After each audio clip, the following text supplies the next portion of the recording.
तनाव जो है वो लगातार बढ़ता हुआ नजर आ रहा है और जंग के साए के बीच अब कूटनीति ने रफ्तार पकड़ ली है। दुनिया की निगाहें टिकी है पाकिस्तान की राजधानी इस्लामाबाद पर, जहां 11 अप्रैल को अमेरिका और ईरान आमने सामने बैठने वाले थे, लेकिन जो तारीख है वो 10 अप्रैल तय कर दी गई है। और एक तरफ वो देश जिनके बीच हालिया टकराव ने हालात को युद्ध के मुहाने तक पहुंचा दिया, और दूसरी तरफ अब बातचीत की कोशिश जो तय करेगी कि आने वाले दिनों में शांति होगी या फिर टकराव और गहराएगा। अमेरिकी राष्ट्रपति डोनाल्ड ट्रंप ने इस अहम वार्ता के लिए अपनी मजबूत टीम मैदान में उतारी है। उपराष्ट्रपति जेडी वेंस इस डेलीगेशन की अगुवाई कर रहे हैं। साथ में जारेड कुशनर और स्टीव विटकॉफ जैसे कूटनीति के अनुभवी चेहरे भी मौजूद हैं। तो वहीं ईरान की ओर से भी बड़ा प्रतिनिधिमंडल इस बातचीत में शामिल हो सकता है। मीडिया रिपोर्ट्स की माने तो विदेश मंत्री अब्बास अरागची खुद इस वार्ता में हिस्सा ले सकते हैं। यानी ये सिर्फ एक बैठक नहीं बल्कि उस तनाव को कम करने की कोशिश है जिसने पूरी दुनिया की चिंता बढ़ा दी है।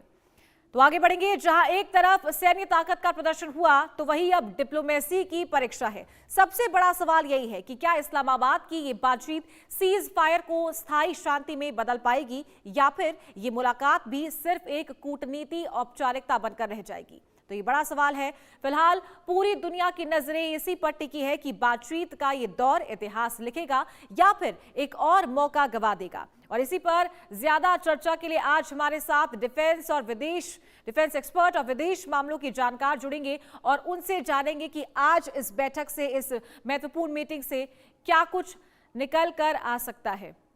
तो चलिए अब आपको ग्राफिक्स के जरिए समझाएंगे कि कौन कौन इस महत्वपूर्ण बैठक में शामिल हो सकता है। इस्लामाबाद में ये शांति के लिए बैठक होने वाली है और दोनों देशों से प्रतिनिधिमंडल में कौन कौन शामिल होगा। चलिए बात करते हैं अमेरिका की। तो अमेरिका से जेडी वेंस जो उपराष्ट्रपति है वो इस टीम को लीड करते हुए नजर आएंगे। अमेरिका से जेरेड कुशनर है, ये टीम में शामिल बताए जा रहे हैं। साथ ही अमेरिका से स्टीव विटकॉफ इस टीम में शामिल है, इस प्रतिनिधिमंडल में शामिल है। तो चलिए बात करते हैं ईरान से। विदेश मंत्री अब्बास अरागची संभवतः इस मीटिंग में शामिल हो सकते हैं और मेजबानी इसकी पाकिस्तान करेगा। तो जब सीज फायर की घोषणा हुई थी तभी इस्लामाबाद में जो तारीख है इस मीटिंग को लेकर वो तय कर दी गई थी। कई महत्वपूर्ण बातें हैं जिन पर आज इस मीटिंग के दौरान चर्चा होगी कि कूटनीति से कैसे इसका हल निकाला जाए, क्योंकि पाकिस्तान ने मध्यस्थता की थी। जब बड़ा ऐलान कर दिया था अमेरिका ने कि एक रात में पाकिस्तान को तबाह कर दिया जाएगा, पाकिस्तान को नक्शे से हटा दिया जाएगा। उसके बाद सीज फायर हुआ था और 15 दिन के लिए यानी कि 2 हफ्तों के लिए ये सीज फायर हुआ था।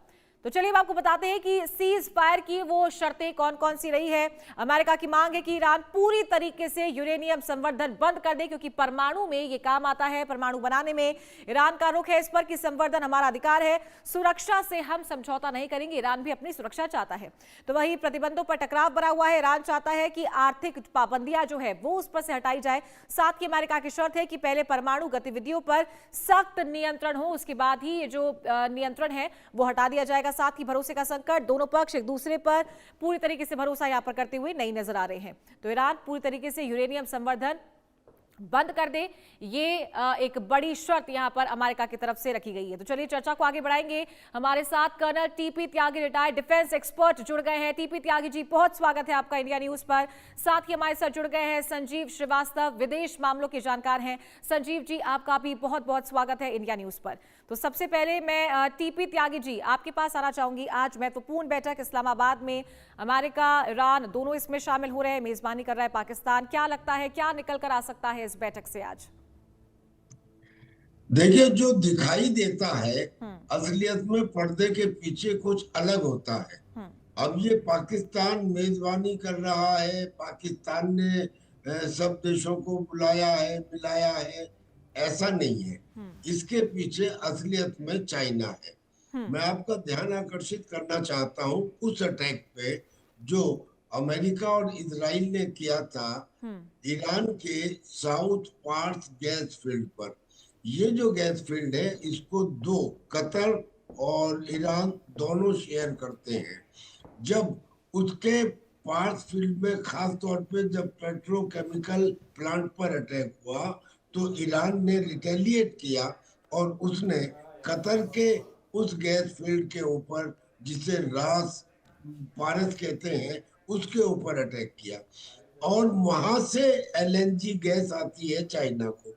तो चाइना को ये लगा, चाइना के कान खड़े हुए कि अगर ये गैस फील्ड जो पूरी दुनिया को 13 साल तक गैस सप्लाई कर सकता है, नेचुरल गैस, अगर इसमें नुकसान हो गया तो मेरे लिए गैस और ऑयल का ईरान से आना कम हो जाएगा, महंगा बहुत हो जाएगा। लिहाजा चाइना ने ईरान से कहा कि अब आप शांति की तरफ आगे बढ़े, सीज फायर की बात को मान ले।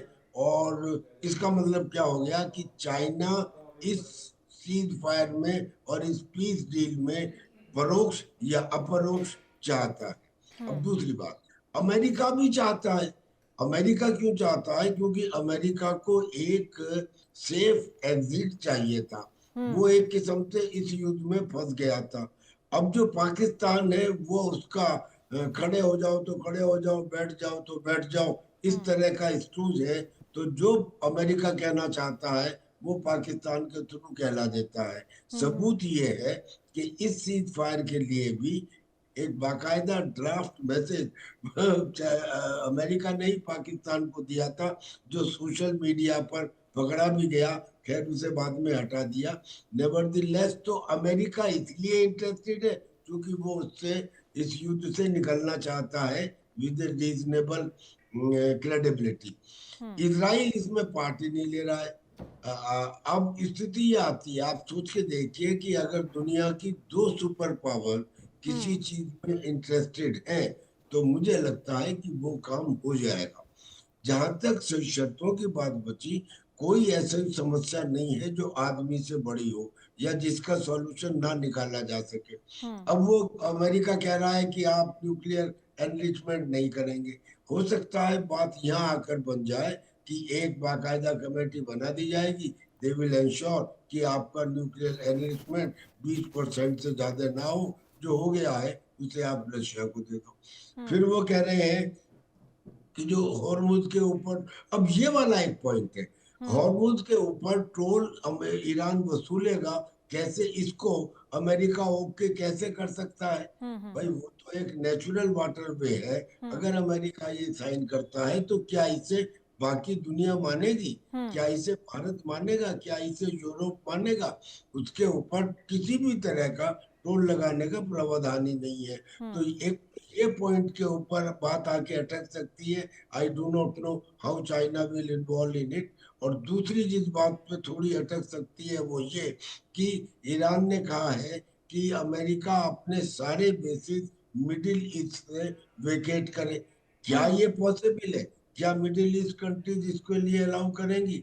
लेकिन हर चीज का सॉल्यूशन निकल आता है। हो सकता है कि फिर एक कमेटी बना दी जाए कि वो ये और करेंगे कि आप इतने से ज्यादा ट्रूप्स वहां नहीं रख सकते, इससे ज्यादा हथियार नहीं रख सकते। तो इस किस्म से एक सॉल्यूशन जब बैठते हैं पॉजिटिव माइंड से तो निकल सकता है। जी, मैं because two super powers are involved, इसलिए मुझे लगता है कि शायद ये हो सकता है।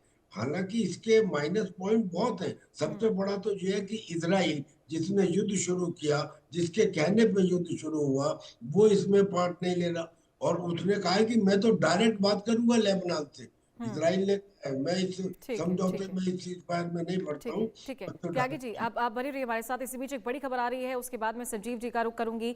ईरानी विदेश मंत्रालय के प्रवक्ता का बड़ा बयान सामने आया है। सीज फायर की शर्तों का पालन करे अमेरिका। उन्होंने कहा लेबनान में सीज फायर का उल्लंघन हुआ है। ईरान ने कहा है लेबनान में सीज फायर समझौते का हिस्सा है। लेबनान में सीज फायर का उल्लंघन किया गया। ईरान की तरफ से कहा गया है सीज फायर समझौते का हिस्सा लेबनान को बताया गया है। इसी के साथ चलिए चर्चा को आगे बढ़ाते हैं। मैं संजीव श्रीवास्तव जी आपका रुख करना चाहूंगी। टीपी त्यागी जी ने काफी महत्वपूर्ण पॉइंट्स यहाँ पर रखे हैं कि और इसमें साफ लगता है कि हाथी के दांत खाने के कुछ और, दिखाने के कुछ और इस मीटिंग के जरिए साफ दिखाई दे रहे हैं। तो क्या लगता है कि हल किन बातों पर निकाला जा सकता है? स्ट्रेट ऑफ हॉर्मुज की एक बात यहाँ पर, एक पॉइंट है, बड़ा पॉइंट है यहाँ पर त्यागी जी ने उठाया है। साथ ही जो न्यूक्लियर एनर्जी है, न्यूक्लियर जो ऑपरेशन है उनके, उसको लेकर के भी क्या कहीं ना कहीं समझौता बन सकता है? क्योंकि ईरान ने साफ तौर पर ही कह दिया है कि वो सुरक्षा से समझौता तो नहीं करेगा। देखिए, ईरान के इस्लामिक रिजीम को अपने जो कठोर जो उसके स्टैंड रहे हैं, जो पॉलिसी अप्रोचेस रहे हैं, उसके ऊपर बदलाव ला के दिखाना होगा। और इस तरीके का जो अप्रोच है वो नहीं चलेगा कि जिसमें कि वो बहुत ही ज्यादा जो है कठोर तरीके से अपनी बातें रखते रहे हैं, जैसे कि इसराइल को वर्ल्ड मैप से मिटा देना, होलोकॉस्ट को डिनाई करना और न्यूक्लियर वेपन्स इस आधार पर एक्वायर करने की कोशिश करना कि उसको उसके माध्यम से वो इसराइल को पूरे अस्तित्व को ही मिटा देंगे, आतंकवाद को सपोर्ट करना। और जाहिर है कि ये जो सारे जो हार्ड अप्रोचेस ईरान के इस्लामिक रिजीम के रहे हैं, उसमें थोड़ा उनको बदलाव लाने की आवश्यकता है। यदि वो बदलाव नहीं ला करके दिखाएंगे तो मुझे नहीं लगता कि ये जो सीज फायर है ये कहीं ज्यादा बढ़ सकता है। जो अभी तक ईरान की तरफ से 10 पॉइंट्स रखे गए हैं, उसमें जाहिर है कि अनेक पॉइंट्स बहुत एक्सट्रीम पॉइंट्स हैं, जैसे कि ये कहना कि अमेरिका अपने सारे बेसिस मिडिल ईस्ट रीजन से हटा ले, ये भी नहीं होने जा रहा है। वॉर रिपेरेशंस की बात वो कर रहे हैं कि सारा युद्ध क्षति जो हुई है वो एक एक पाई पाई अमेरिका चुका है, इसराइल चुका है, वो तो हो नहीं सकता।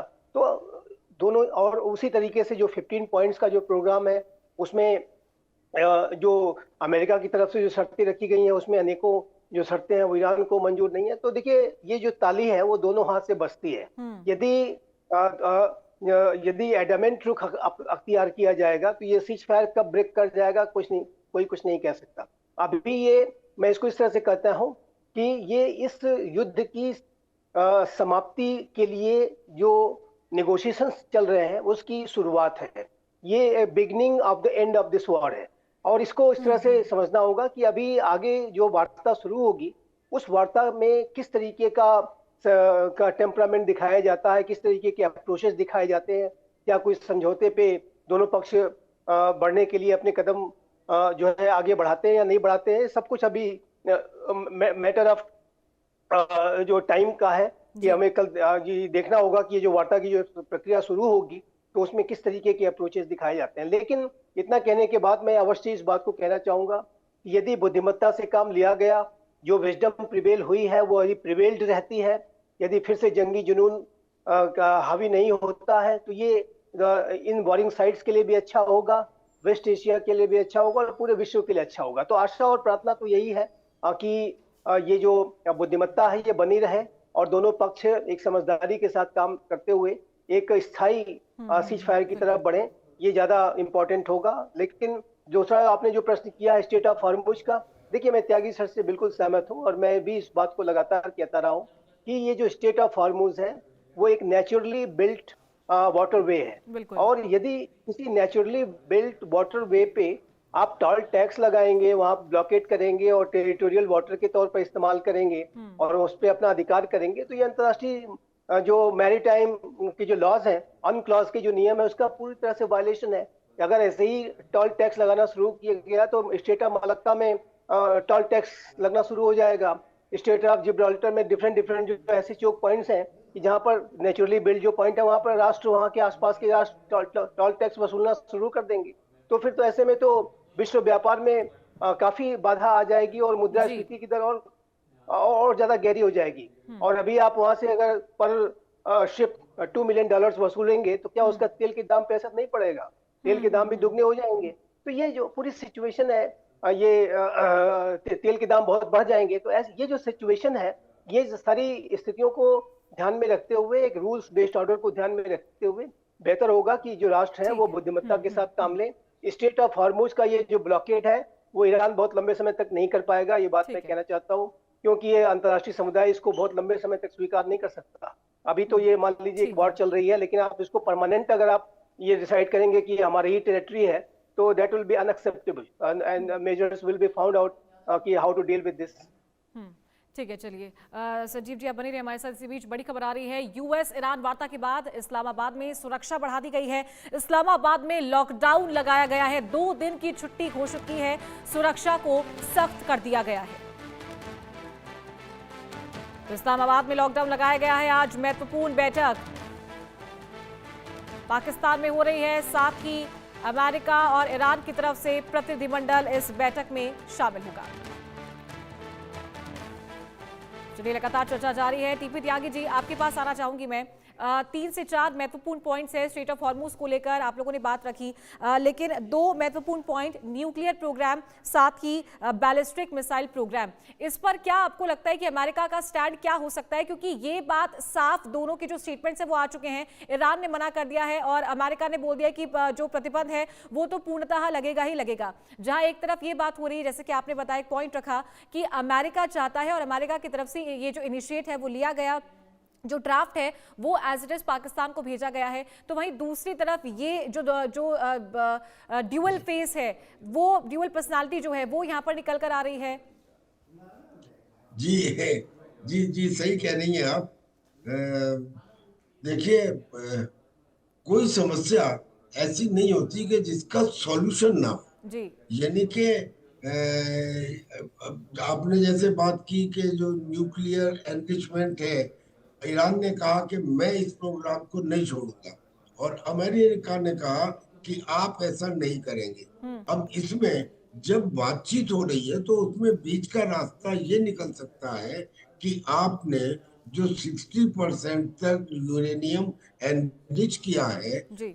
आपको अगर पीस पर्पसेस के लिए ही चाहिए था तो 4% से काम चल जाता।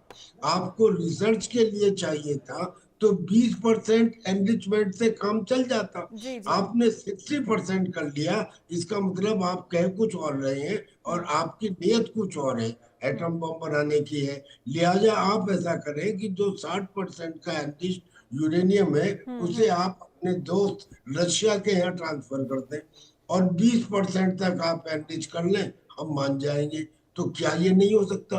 देखो क्या होगा, ये तो भविष्य के गर्त में छुपा है, लेकिन पिछले अब 2 चीजों की वजह से मुझे लग रहा है कि कोई ना कोई रास्ता निकाला जाएगा। एक तो ये, क्या ये सच नहीं है कि अमेरिका फंस चुका है इस युद्ध में और वो जल्दी से जल्दी निकलना चाहता है, लिहाजा उसका एटीट्यूड रहेगा कि ये संधि हो जाए। सिमिलरली, क्या चाइना नहीं चाहता? चाइना ना चाहता होता तो उसने ईरान को तैयार ही ना करा होता, वरना पाकिस्तान के कहने पे ईरान थोड़ी तैयार हो जाएगा। पाकिस्तान की मतलब जो षड्यंत्र और चंदे पे और जी, झूठ जी। पे और आतंक पे पलने वाला देश है, जिसकी क्रेडिबिलिटी कुछ नहीं है, डेफिनेटली। उसकी वजह से थोड़ी है, वो तो डर गया था। It all has happened because China has managed with Iran. तो इसका मतलब ये हो जाता है कि अगर 2 सुपर पावर ने एक नोट दे दी है या वो चाहते हैं तो हर प्रॉब्लम का कुछ ना कुछ सॉल्यूशन निकाला जा सकता है। उन्होंने कहा सैंक्शंस की बात, सैंक्शन हटाए जा सकते हैं। हाँ। उन्होंने कहा टोल की बात, अब ये जो टोल वाली बात है, ये बिल्कुल हम दोनों इस बात से एग्री हैं कि ये टोल तो हटना ही चाहिए। और अगर इसमें अमेरिका कर भी देता है कि अच्छा जी हम ज्वाइंटली टोल वसूलेंगे, तुम भी वसूलो हम भी वसूलेंगे, तो ये होते कौन है? बाकी दुनिया भी तो है ना, 193 देश हैं इस बिल्कुल, प्लेनेट के ऊपर। It is not only 3 and 4 countries. तो ये तो एक्सेप्टेबल नहीं होगा।